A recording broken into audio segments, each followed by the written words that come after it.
Bem-vindo ao Criptonave, seu portal para as últimas novidades do mundo das criptomoedas. A humanidade acabou de cruzar uma linha matemática meio que irreversível. 20 milhões de bitcoins minerados. E resta apenas 1 milhão para ser extraído, ao longo de todo o próximo século. Exato. Mas assim, em vez de uma celebração histórica, eufórica do ecossistema cripto, esse marco colossal colidiu violentamente com um barril de petróleo ultrapassando os $100. Pois é, e os mercados tradicionais sangrando feio sobre o peso dessas tensões geopolíticas globais. É um caos. Bom, saudações a quem nos ouve. Este é mais um mergulho profundo no resumo semanal da Criptonave. A nossa missão hoje é exatamente desdobrar essa colisão de narrativas, pegando as correntes de informação mais densas entre os dias 9 e 13 de março de 2026. E dissecar as engrenagens por trás das manchetes, né? Isso. O foco é entender de forma cirúrgica como esse choque macroeconômico afeta a nossa análise de estratégia e o comportamento do mercado exatamente agora. Mas antes da gente começar de fato a destrinchar isso, é importante fazer um aviso rápido, bem neutro e profissional. Claro, manda bala. Os temas que a gente vai abordar hoje envolvem figuras políticas e ações de governos, tipo os Estados Unidos, Irã, o Departamento de Justiça americano, a família Trump. E, bom, a Criptonave não toma partido político de forma alguma. Com certeza. O objetivo aqui é puramente relatar os fatos contidos nas fontes originais, né? Exatamente. Relatar os fatos e analisar o impacto financeiro sem viés. A matemática das alocações financeiras é a política. Perfeito. Então, traçando o mapa da nossa conversa para quem está acompanhando, a gente vai começar entendendo o choque macroeconômico global. Depois a gente passa pela guerra regulatória contra a privacidade. Que tá bem intensa essa semana, diga-se de passagem. Nossa, nem me fale.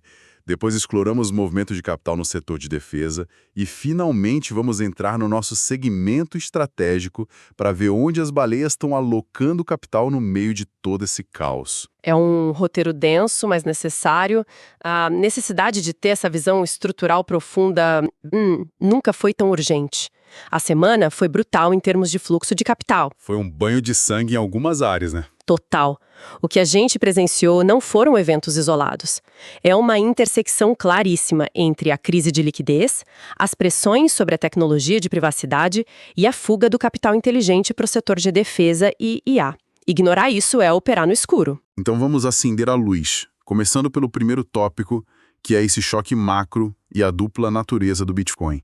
As tensões lá fora entre os Estados Unidos e o Irã deram um nó na cadeia de energia. E o resultado imediato é o petróleo rasgando os $100. Pois é. E o medo da inflação voltou a assombrar o capital tradicional, derrubando as bolsas. E aí, no meio dessa tempestade, a gente atinge a marca dos 20 milhões de bitcoins. E os grandes detentores de capital estão agindo de forma quase esquizofrênica. Como assim esquizofrênica? Explica melhor para quem está olhando. É que, olha só, a gente tem a MicroStrategy comprando mais 1,3 bilhão de dólares de forma agressiva. Eles estão quase batendo 740 mil bitcoins no caixa.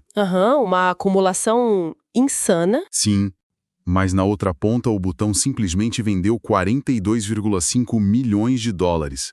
É tipo 58% da reserva nacional deles. É uma dicotomia bem forte mesmo. Demais. Como é que dá para conciliar um cenário onde corporações acumulam com uma fome absurda, enquanto estados soberanos descarregam moedas no mercado aberto? Então, a resposta está na mecânica da liquidez global, que neste momento ela está severamente fraturada.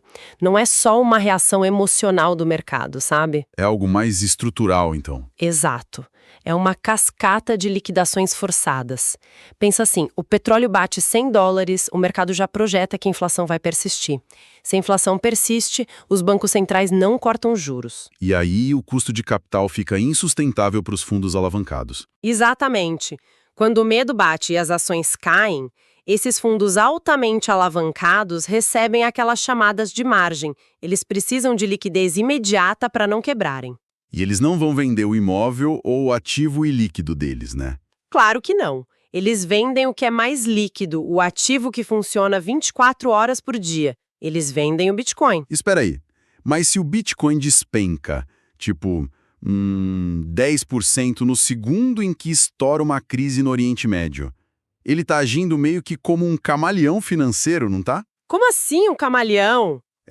Porque se ele está absorvendo tanto o medo institucional como se fosse ouro, quanto a alavancagem dos Deadgens de Wall Street, essa tensão não cria uma panela de pressão prestes a explodir a volatilidade? Essa é a analogia perfeita.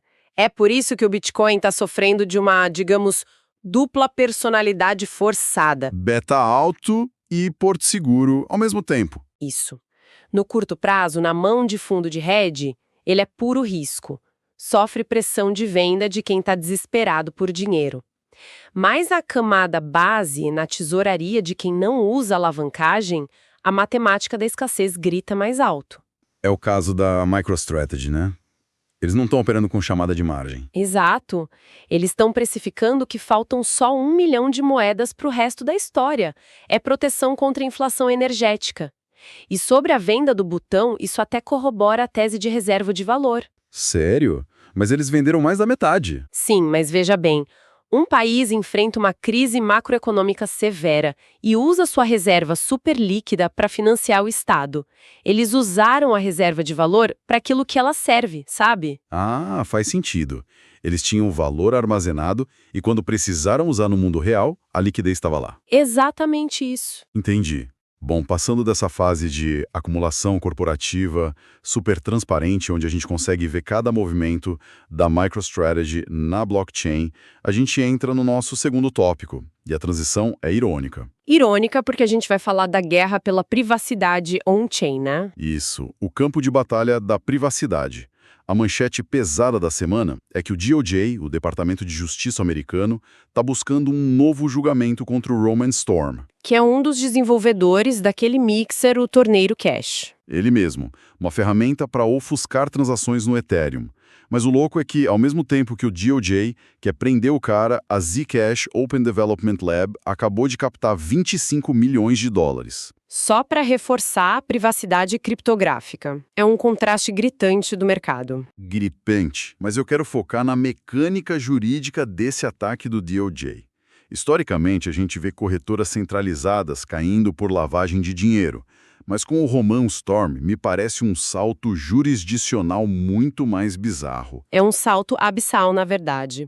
O argumento do governo não é que ele operava um banco clandestino ou que lavou o dinheiro com as próprias mãos. Qual é o argumento, então? O argumento é que ele escreveu e publicou um código. O Tornado Cash é um contrato inteligente e imutável. Depois que está na rede, ele funciona sozinho, sem humanos. Então eles querem culpar o criador da ferramenta pelo uso da ferramenta? É o Estado dizendo que, como hackers norte-coreanos usaram esse código descentralizado para esconder dinheiro roubado, o criador original do código é criminalmente responsável. Nossa, mas punir o criador de um software de código aberto pelo uso indevido de terceiros? Isso não seria a mesma coisa que prender o fabricante de um martelo porque alguém usou o martelo para quebrar a janela de um banco? Essa é a exata metáfora que a indústria está usando. O martelo é neutro. Pois é. O que isso sinaliza para a inovação na Web3? Se o engenheiro do martelo é cúmplice do assalto, quem é que vai ter coragem de programar em DeFi hoje? Gera o que a gente chama de efeito paralisante, o famoso chilling effect. Qualquer desenvolvedor brilhante de protocolos de empréstimo ou corretoras vai trabalhar sob ameaça de prisão se um país sancionado usar o protocolo dele. E a inovação acabou fugindo, né? Fuga de cérebros. Totalmente. O desenvolvimento vai para jurisdições mais amigáveis ou mergulha na clandestinidade. Mas olha a captação de 25 milhões da Zcash. Sim. Mostra que tem apetite, né? O capital de risco entende a lei de oferta e demanda. Quanto mais o Estado ataca a privacidade, mais escassa e valiosa essa tecnologia fica. Instituições gigantes não querem seus dados financeiros expostos num livro vazão público. Privacidade não é só para criminoso, é necessidade corporativa básica. O Estado tenta manter o monopólio do controle de tudo que é jeito. E essa tentativa não fica só no software financeiro, o que nos leva ao nosso terceiro tópico. Defesa, drones e inteligência artificial. Onde os trilhões de dólares estão realmente se movendo agora. Exato. Estamos vendo Donald Trump Jr. e Eric Trump apoiando publicamente uma nova empresa de drones militares chamada Powerous. Que planeja abrir capital logo, né, se fundindo com a Aureus Greenway Holdings. Isso. E, ao mesmo tempo, o Pentágono injeta 1,1 bilhão de dólares na compra de drones para tentar combater o domínio da China nesse setor. E tem a questão da IA no meio disso tudo também. Tem que a parte mais maluca, a Anthropic, que é gigante em IA, está processando o próprio Pentágono. Por quê? Porque a IA deles, o Claude, foi colocado numa lista negra para contratos militares. O que está acontecendo aqui? A corrida armamentista tecnológica está redefinindo onde o smart money, o dinheiro inteligente, busca retornos. Sabe aquele muro invisível que existia entre o Vale do Silício e o setor de defesa militar? Aquele moralismo de não usar software para guerra. Esse mesmo. Esse muro ruiu completamente. A Anthropic sempre se orgulhou de criar IAs seguras, com travas éticas, para não fazer nada destrutivo. Mas as travas estão custando caro agora, né? Estão custando bilhões de dólares em receita. Eles estão ficando de fora da maior fonte de liquidez da década. A guerra moderna é decidida no algoritmo autônomo.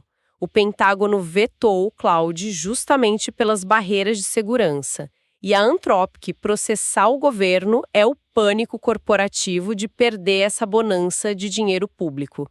É o dinheiro inteligente e tradicional rotacionando brutalmente, saindo um pouco do ambiente cripto mais especulativo para ir buscar rendimento na inteligência artificial bélica. Uma migração pesada de capital.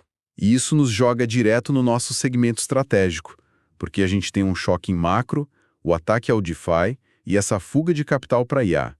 Como isso tudo afeta os gráficos e a estratégia de quem opera cripto hoje? Então, as notas do relatório de estratégia da semana detalham isso muito bem. O mercado está no que a gente chama de um ponto de ebulição sistêmica. Ponto de ebulição. Gostei do termo. Com a liquidez fraturada pelo Irã e IELA, a Web3 está passando por um processo que o relatório chama de colonização da Web3. Nossa, colonização. Quem está colonizando o ecossistema cripto? A infraestrutura macroeconômica, os grandes bancos e a IA. Como as regulações locais estão asfixiando os desenvolvedores nativos, como a gente viu no caso do Tornado Cash, abriu-se um vácuo. E a finança tradicional entrou para ocupar o espaço. Exato. E o veículo dessa colonização é a tokenização de rendimentos e ativos do mundo real, os RWAs. Ah, claro. Tokenização de títulos do Tesouro, ações. Isso. A notícia que temos é que as ações tokenizadas já superaram a marca de $1 bilhão, com plataformas tipo Ondo e Checkstocks liderando isso. Os bancos estão domesticando a blockchain. Eles pegam a tecnologia, mas impõem as regras do mundo antigo. Mas me diz uma coisa, os gráficos mostram submissão total a isso? O que diz a análise técnica? Longe de submissão. A visão técnica do Willy Woo aponta que a recente queda do Bitcoin, puxada por esse pânico macro, foi vertiginosa demais. Caiu rápido demais. Aquele lance do elástico esticado ao máximo. Perfeito. A alavancagem foi limpa do sistema, criando uma condição de sobrevenda extrema. Ele projeta que isso prepara o terreno para um repique bem forte. Para qual alvo? Em direção aos $85 mil. O fundamento matemático não mudou, foi só a liquidez superficial que secou e agora os institucionais vão varrer a liquidez barata. E aqui entra o movimento das baleias, né? O dado crucial do relatório. Se os bancos e a IA estão roubando a liquidez tradicional e colonizando a superfície da Web3, as baleias estão indo para onde? Elas estão apostando fortemente na corretora descentralizada Hyperliquid. Cara, eles negociaram $1,2 bilhão em 24 horas. Sim, é um volume insano para uma DEX. O Arthur Hayes até projetou que o token da rede, o Hype, pode buscar os $150 até agosto, para você ter ideia. Mas explica para nossa audiência, por que a Hyperliquid seria uma tentativa das baleias de encontrar o último refúgio de assimetria longe dessas garras institucionais? É exatamente essa a tese. A Hyperliquid resolveu o problema técnico de ter um livro de ofertas na blockchain com velocidade absurda. Sem depender daqueles pools de liquidez lentos. Exato, sem os formadores de mercado automatizados que dão perda impermanente. As baleias conseguem alavancagem institucional, alta frequência, mas e aqui está o segredo, mantendo as próprias chaves privadas. Ah, elas fogem da jurisdição censurável, mas mantêm o poder de fogo de Wall Street incrível. O mercado está se bifurcando. A superfície fica higienizada para os bancos e as profundezas ultra-ágeis ficam com os nativos cripto correndo atrás de alfa. Fantástico. Bom, para a gente amarrar esse mergulho, vamos ao nosso resumo das 3 ideias-chave da semana. Vamos lá. Primeiro, a tensão geopolítica testou a resiliência do Bitcoin ao limite. Provou a sua dupla função, tanto como refúgio macro em tesourarias, quanto como ativo de risco alavancado. E tudo isso culminando no marco histórico de 20 milhões de moedas mineradas. Aham, um verdadeiro teste de fogo. Segundo, a linha tênue entre privacidade e crime está sendo definida nos tribunais agora mesmo. O caso do Tornado Cash contra o Roman Summer Storm vai ditar o futuro do desenvolvimento de código aberto na Web3. O martelo e a vidraça, né? E terceiro, estrategicamente, o mercado vive essa colonização institucional via tokenização. E isso está empurrando as baleias de cripto para protocolos extremamente ágeis e descentralizados, como a Hyperliquid, na busca eterna por retornos assimétricos. Um resumo perfeito do cenário atual. E, sabe, para fechar o nosso raciocínio de hoje, eu queria deixar um pensamento meio provocativo para quem está nos ouvindo refletir durante a semana. Opa, adoro essas provocações. Manda. É o seguinte, se a gente tem a inteligência artificial absorvendo bilhões para agir de forma autônoma e letal na defesa, imagina se pegarmos essa inteligência autônoma e a colocarmos para executar o yield farming. Nossa, IA operando DeFi sozinha. Sim. Se a IA passar a executar autonomamente a busca por rendimentos na blockchain e, simultaneamente, as instituições bancárias dominarem a tokenização de todos os ativos do mundo real, qual será o espaço deixado para o investidor de varejo humano na Web3? É uma excelente pergunta. Estaríamos caminhando silenciosamente para uma descentralização dominada apenas por máquinas hiperinteligentes e velhos bancos? Fica a reflexão. De deixar uma pulga de gigante atrás da orelha de qualquer investidor. A gente agradece imensamente à comunidade por acompanhar mais este mergulho profundo. O cenário é complexo, mas é entendendo esses fluxos invisíveis de capital que a gente sobrevive.